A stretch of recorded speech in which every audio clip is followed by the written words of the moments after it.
عبد الله أوجلان، مانيفستو الحضارة الديمقراطية، المجلد الأول، المدنية، العصرانية الديمقراطية وقضايا تجاوز الحداثة الرأسمالية، عصر الآلهة المقنعة والملوك المتسترين. مقدمة الطبعة العربية. في هذه المرحلة العاصفة من تاريخ الشرق الأوسط الكبير، حيث ربيع الشعوب يجوب أركانه ويهدد أسسه التي وضعها الاستعمار الغربي حضاريا منذ أكثر من قرنين، وسياسيا وإداريا مع نهاية الحرب العالمية الأولى من خلال اتفاقية سايكس بيكو. هذه الاتفاقية التي جسدت سياسيا آلية تعامل الغرب الصناعوي الرأسمالي مع الشرق الأوسط وشعوبه ذات التاريخ العريق. في هذا السياق قامت الثورة السورية العظيمة أسوة بشقيقاتها من الثورات التونسية والليبية والمصرية وغيرها، وحطمت أسس جمهورية الرعب والفساد والظلم والقمع التي شيدها العسكر خلال عقود باسم حزب البعث والتقدمية والعلمانية والقوموية، وفتحت الباب واسعا أمام كل الاحتمالات، واستجلبت من خلال انزلاقها إلى العسكرة كل القوى المحلية والإقليمية والدولية. وتحولت سوريا بكل تعدديتها اللغوية والثقافية والدينية الرائعة إلى ساحة للصراع المسلح، صراع يتدخل فيه المحلي والإقليمي والدولي. وبدون سابق إنذار وبالصدفة، وضعت هذه الظروف المخيفة والواعدة في آن معا أوجلان وكتبه في طريقي. أنا السوري العروبي العربي الثقافة واللغة، ورغم أني أكاديمي جامعي ومثقف أعيش منذ عقود في فرنسا، ومعارض ديمقراطي مناصر للحرية والعدالة، وصديق للشعوب المظلومة والمستعمرة وخاصة الشعب الفلسطيني الشقيق، لم أكن أعرف عن الشعب الكردي وتاريخه العريق ومعاناته الرهيبة والظلم المتعدد الجوانب الذي تمارسه بحقه حكومات أماكن تواجده، ولا عن المناضل الكبير عبد الله أوجلان إلا القليل الذي كانت تتداوله وسائل الإعلام الحكومية والمعارضة وبعض الكتيبات كغير من العرب وشعوب الشرق الأوسط من أتراك وإيرانيين.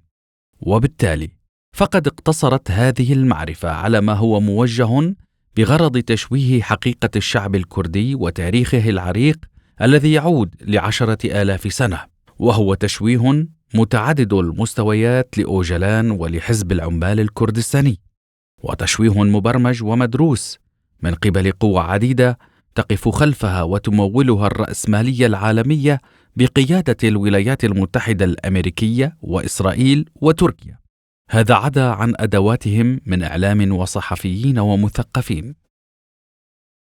لكن وبعد قراءتي لكتابه الأول من دولة الكهنة السومريين نحو الحضارة الديمقراطية، ثم كتبه الأخرى كمانيفستو الحضارة الديمقراطية، اكتشفت أني أمام مثقف ومفكر من الطراز العالمي الرفيع، لا يقل أهمية عن كبار المفكرين العالميين كماركس ولينين وهيجل وإدغار موران وأمثالهم،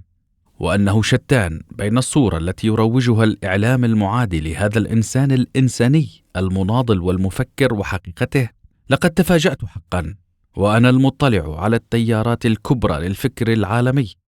من هذا الإنسان الصادق النزيه الأخلاقي المناضل والثوري ذي القدرة العالية والطاقة اللامحدودة، والذي حول السجن وشروطه القاسية جدا إلى مركز فكر وتفكير وإبداع، وإلى منبر لتجديد الفكر الثوري بل والفكر الإنساني بصورة عامة. لم أتردد لحظة ورغم حذري الذي لا يفارقني وعقليتي النقدية من وصف هذا الفكر الجديد بالأوجلانية، نعم الأوجلانية، مقارنة بالماركسية والهيجلية. إنها نظرية متكاملة ومنفتحة على الواقع والمستقبل، ورؤية جديدة خلاقة على صعيد المنهج والفكر والتفكير والمشروع. ما لفت انتباهي في الأوجلانية بشكل أساسي هو أولاً أنها تطرح قراءة جديدة لمنطقة الشرق الأوسط ودوره المفتاحي في صناعة الحضارة البشرية، وخاصة في المرحلة ما قبل السومرية التي امتدت حوالي 5,000 سنة خلال هذه الحقبة التاريخية الغنية بالإنجازات الحضارية والثقافية أنتجت أول ثورة في تاريخ البشرية، ألا وهي الثورة الزراعية، وخلقت مجتمعات ديمقراطية تدير نفسها ذاتيا بدون دولة مركزية، وطورت الإنتاج النباتي والحيواني ليس فقط دون تخريب البيئة أو الطبيعة، بل وبحب واحترام للطبيعة بكل مكوناتها الغنية، والتي مثلت رمزيا الأم الكبرى. ونقلت الإنسان والمجتمع من مرحلة الجلان إلى مرحلة القبيلة والعشيرة، وأبدعت السكن الملائم والثقافة الرمزية والروحية والفلسفية التي أصبحت أساس الفكر والثقافة للمراحل اللاحقة، وقدمت للبشرية المدنية والأديان التوحيدية والفلسفة والحكمة. من جهة ثانية، تقدم الأوجلانية قراءة جديدة لمفهوم الدولة وأسباب وظروف وآلية ولادتها، وانعكاس ذلك على الإنسان والمجتمع والبيئة، حيث يعتبر أوجلان، وبعكس القراءات السائدة، أن هذه الخطوة لم تكن خطوة إيجابية أو نقلة نوعية تطورية أو ضرورة حتمية، بل على العكس من ذلك تماما، أي أنها نقلة نوعية باتت سلبية مدمرة وكارثية على المجتمع، لأنها استعمرت الإنسان المنتج ومجتمعه، وحولته إلى عبد في خدمة الدولة والقوى الاحتكارية التي تسيطر عليها، وخاصة الملك الإله أو ممثل الإله. فمع ولادة الدولة ولد القمع والاستغلال والترتيب الهرمي لمكونات المجتمع داخليا، وولد الغزو والحروب والاستعمار خارجيا،